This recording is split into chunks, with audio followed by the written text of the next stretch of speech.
All right. So it's on the Concurrent screen. session 3 is promoting student engagement and active learning with digital devices. Please welcome Professor Dishenkov. Good morning. Good morning. How are you? Right. I think it's terrible, being in this closed room where the weather is so good outside. But we have to do what we have to do, so we'll talk a little bit about the engagement in the activities of learning with the digital devices. And I actually thought that I'll do it in not traditional way, no slides, no presentation, and prepare 2 slides, just go straight from the title slide to the acknowledgement slide, and in between talk just half an hour with you. But then I figure out that recording is, there have to be something, to show. So yeah, I stick to the actual presentation. And I still would like to adjust my presentation to the audience that I have right here. And I do see a couple of laptops, but could you please show me the mobile devices that you have with you today, so I can just have an idea what's going on? Okay, all right, okay, good. Hey, very good. Excellent. So you are almost like my students, but they should you usually use 2 hands, because they have more than one. And the bottom line is that there's no way we can escape it, right? There's no way. Even if some professors don't use digital devices per se on a regular basis, students do. In our pedagogy, in the way we deliver the information, the whole environment, pedagogical environment, changed along with the role of the instructor. So the time when we just instructor was the only source of information is gone. Completely. We started, of course, long ago from a traditional way, right? Socrates, the schools, the academia, great. And the talking and discussion was the only way basically to transfer the knowledge. Then, not that long ago, we moved to the paper pedagogy. Books, finally, we can share the knowledge. And now we finally got no words, no books, technology. And with the technology, we have to adjust to the situation, and we have to use it to the best of the possible in our classrooms and the environment. And I am maybe in disadvantage a little bit, because I heard today many talks, well, a couple of talks already about the using of this technology in the literature, in the art, and everything. I'm from the technical, more or less, world. Biology, not in physiology in particular. So the use of technology in our classroom may be a little bit different from the humanitarian discipline. But many things are still remain the same. And I would like to share with you a couple of interesting facts just to point where we stand right now. 2014, it will be in the history. That's when the desktops start to decline, to be obsolete basically, and we move to the mobile technology. Mobile devices in 2014 outperform all of the rest. And if you go to the developing world, which is a little bit represented in the Bronx community also, you will see that this stage of desktop passed even faster. They move straight from the nothing to mobile devices. Which is a little bit reflected in our approach to pedagogy and mobile devices. On this graph, sorry, I'm just a scientist, right? Scientists just love to push some graphs and that's a lot of graph. Maybe I show you. But what I want to emphasize here, it's the search of the scholar Google Scholar, publications on mobile devices and pedagogy. The top line, mobile devices, the low line, mobile devices plus education. What happened up to 2015, we had a very rapid increase in publications on mobile devices, getting to the level of 50,000 per year. It's scientific publications, not just any journalistic publications or any book. It's scientific publications in reputable journals. 50,000 a year were with the mobile devices. And then it started to a little bit decline. And now it's about steady on 40,000 of mobile devices publications per year. What's happened to pedagogy, to education? It's also grew appropriately and leveled at 2015. My expectation is for the foreseeable future, and no, we cannot see too far, unfortunately, we will see that the education and mobile devices will be steady on the level of about 20,000 publications per year. Who can actually not even to read, but to follow 20,000 publications per year? Many of them are reviews or overlapping, but some of them are developing the theory of using mobile devices in education. And all of them, based on psychology and everything else, basically go to the same point. Mobile devices are great, and they are only the tool. The way to use it, the effectiveness of use of these mobile devices lays in the people that use them, in you, and you have to use them in the way that the best fit to your particular field. We, of course, used it for our field, which is technology in anatomy and physiology, and devices were used mostly Apple iPads, and I'll show you at the end of my presentation a few things that you can actually see there. But very, very, very briefly, what's going on with the digital devices. The world we are living in, students are, well, at least they think they are digitally inclined and know that the digital devices are. Most of the students have more than one digital device. I told you that I showed two hands with that. And students use, just mentally prepared to use them. We looked at the what is in digital devices that attracts the students. And there's basically two things. One is the social status and the coolness of it, one way or another. And another is convenience. That convenience is even more than the coolness of it. And when we ask students, how do you feel? It's yourself, it's a self-assessment. How do you feel whether you are good or bad with digital devices? And guess what? The absolute majority think they're experts. And that goes with they're experts only until when you start to use the specific program in the class. At that point, one way or another, you still have to go through the learning curve and talk to them. It's a couple of years old devices survey. What it gives us, the idea of what kind of devices they have. 10 years ago, desktop computers were dominating. 5 years ago, laptops were very, very, very prominent. Nowadays, especially with this mixture of laptop and the table computers, that probably is going to be a dominating device for the student activity. With table computers, they had a little bit of problem for typing and doing the project.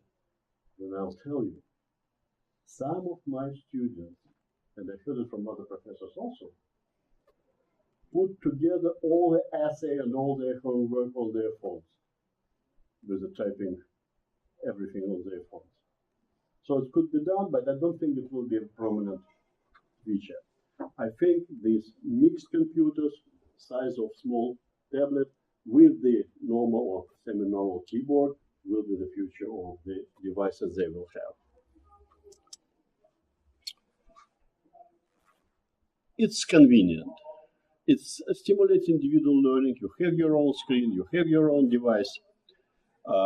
Simultaneously, it's a group learning also. There's no way you can do in your class and tell don't bring your phones in the class, right? The school tried, it didn't work very well. And I tried to enforce it one time and see the students typing in the phone and say, what are you doing? I told you not texting in my class. Professor, I'm not texting you. What you do? Oh, we set up a site and we're sharing the information, the skills, the images we got in the class. Okay, fine, you can do that. I'll skip through the challenges. They are in the class, and that's what we are using is the devices that can help us to do that. And in particular, essential anatomy and physiology, I'll try to show you one of the things we can actually demonstrate, which allows you to get to the point which you cannot do with the models or you cannot do even with dissections. Students are using the digital devices in our lab for many tasks. The trick is, of course, to make sure that they are not just looking at it, but using it to get information and put it in one way or another. So all the materials we are providing, they're going with the spreadsheets they have to fill and the information they have to work with. Students engaged, more or less positive devices, positive reports from students, the activities. They like to have the information on the fingertips, and they do have it. Of course, there are challenges, and the challenges are in two ways. In students, it's a learning curve, and doing that, it's on over digitation, I will say, when they start not to use actual models that we provide also, but only consigned to the digital devices.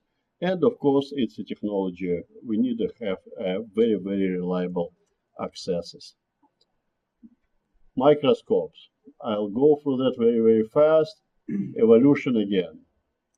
We started almost 6,000 years ago with microscopes, evolved, and done. We're not looking in microscope with our eyes anymore. It's all digital, it's printed on the screen, and it's in the classroom. It's in the classroom. Even with the current technology that we have to demonstrate most of it on the screen. And even if we don't have it in the classroom, the students are using their own digital device to get pictures under a microscope. So this eyeballing microscopes is basically gone. It's a new brave world over there. And even some of our students don't want to see. Some of our students definitely don't want to hear you. Some of our students don't want to talk. There is a way to reach to them. And we should do that. All right? And I would like to thank my collaborators that we're working with, the professors, and I perform in particular from the Department of EdTech. EdTech was very helpful in our initiative and supporting us. I will get to the questions in a second. I will put on the screen a couple of publications we have, and now we'll try to use the technology. I just want to show you one set of the lab that you can actually get on the iPad and cannot get any other way to use app to the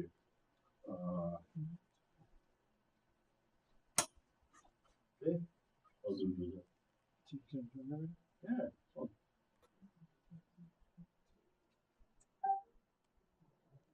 Airplay. Okay.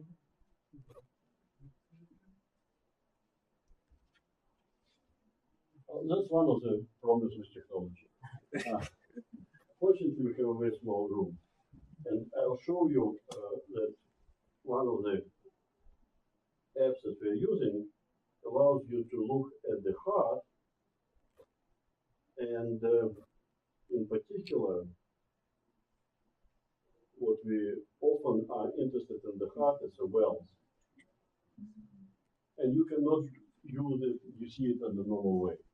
But in this app, this whitish tissue that you can look at, it's very clear position. It's very clear, you can see, you can rotate it, you can manipulate it, you can go ahead and add parts, reduce parts, and that's not only for the heart, it's for the whole tissue. Right. So with the digital devices, there's definitely, can we turn back to there's definitely engagement of students.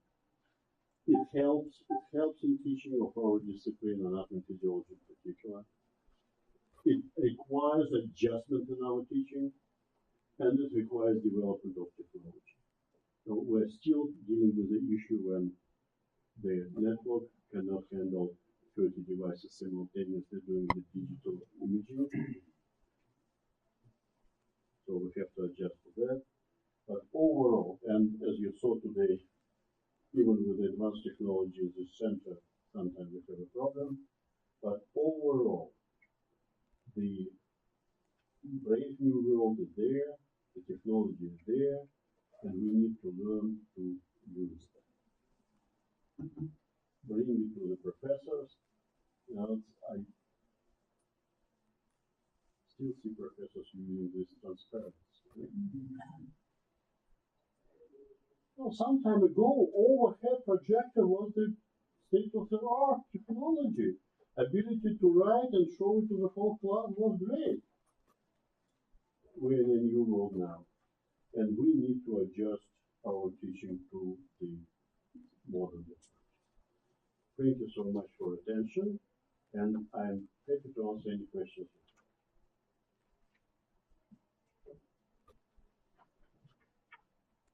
Yes. There be any pushbacks from teachers on training, like they don't feel that they understand it adequately? From teachers or students? From teachers, like actually implementing it into the classroom in terms of Yes. actually learning. First of all, let me give you, tell you a great secret.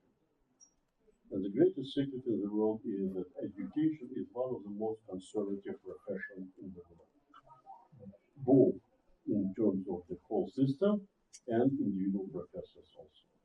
So when you're talking to professors which were teaching for 20 years, for them to adopt a new technology is difficult. So you have to train, you have to put efforts into that. And in many cases, the first reaction is, no, we don't need it. We taught for 20 years, great success. We can do it even better. Slowly but surely, we can do that. We can engage it, but for that, you need to show how, you need to have it simple. And the most thing that irritates the most of teachers that try to use technology when it doesn't work. So if you can make the system that it always works, it's very easy, it's great. That's not a problem. Yes. Adding the visual and kinesthetic element where they can move things around, have you noticed a difference in the retention, like when you move from one unit to another unit, that Yes. their ability to express and understand the content? Yes. We got a small grant from CUNY to actually assess it. Assessing the impact of digital technology on education is very, very, very difficult because of the variety of the factors. But we did demonstrate that retention is better with this. The attention to details is better, and overall understanding of the material is better. Is it drastically better? No. We're talking about a few percentage points. But in our case, every point is good, right? Yes. Yeah, so what would be the difference between motivation and the actual impact of the device. Because really the students, they learn if they are motivated. How do you distinguish those two? It's a device or is it motivation? Well, you know, at one point we looked at it and we figured out that they have the technology in their pocket and they're still looking at it. So why don't we just move it from there looking at who knows what, and we have statistics on that they really don't look at the good stuff during even the lectures and the class in the lab. Why don't they go and use their technology for the good? And they are using their phones for our needs, or for their needs, of course, but you know, with our instructions. Let me just go for a second back to one picture that I had to rush to get through. Okay, right here. Look at this. Okay, the department provided iPads, right? They engage looking at it as a fingertip technology. They're using their own phone, which is connected to the ear. Because you know, my pronunciation is terrible, right? It's not original. You can say that I'm not originally from this country.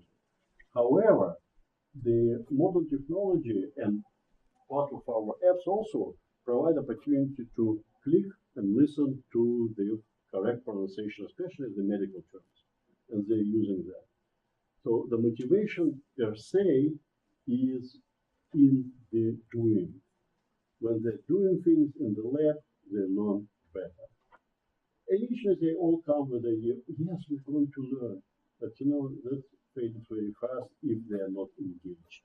With the digital devices in our classroom, they are engaged. Right.